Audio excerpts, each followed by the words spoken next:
Hello everyone, my name is Sophia, and today I return with Chapter 3, The Wrong Rifle, reading again, Day 8 and 9. Every evening before he began to tell stories, Pa made the bullets for his next day's hunting. Laura and Mary helped him. They brought the big, long-handled spoon and the box full of bits of lead and the bullet mold. Then, while he squatted on the hearth and made the bullets, they sat on one each side of him and watched. First, he melted the bits of lead in the big spoon held in the coals. Then, when the lead was melted, he poured it carefully on the spoon into the little hole in the bullet mold. He waited a minute. Then he opened the mold, and out dropped a bright new bullet onto the hearth. The bullet was too hot to touch, but it shone so temptingly that sometimes Laura and Mary could not help touching it. Then they burned their fingers, but they did not say anything because Pa told them never to touch a new bullet. If they burned their fingers, that was their own fault. They should have minded him. So they put their fingers in their mouth to cool them and watch Pa make more bullets. There would be a shining pile of them on the hearth before Pa stopped. He let them cool. Then with his jackknife, he trimmed off the little lumps left by the holes in the mold. He gathered up the tiny shavings of lead and saved them carefully to melt again the next time he made bullets. The finished bullets he put into his bullet pouch. This was a little bag which Ma had made beautifully of buckskin from a buck Pa had shot.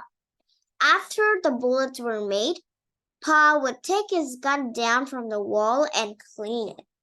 Out in the snowy woods all day, it might have gathered a little dampness, and the inside of the barrel was sure to be dirty from powder smoke. So Pa would take the ramrod from its place under the gun barrel and fasten a piece of clean cloth on its end.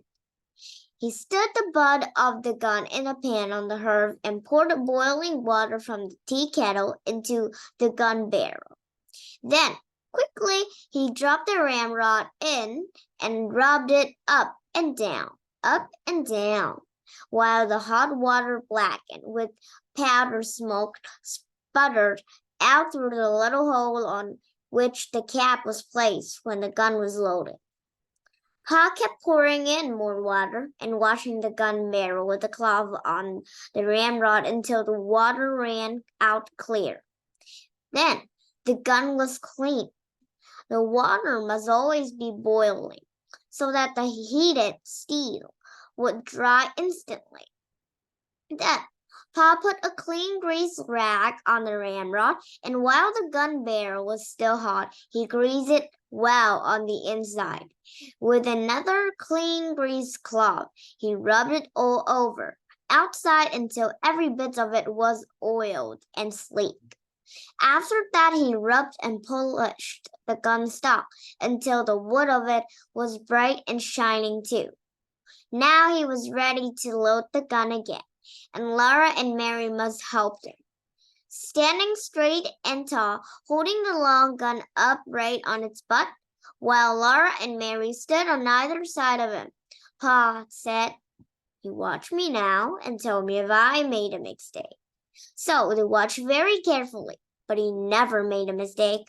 Laura handed him up the smooth, polished cow horn full of gunpowder. The top of the horn was a little metal cap. Well, let's see part 10 tomorrow. See you tomorrow.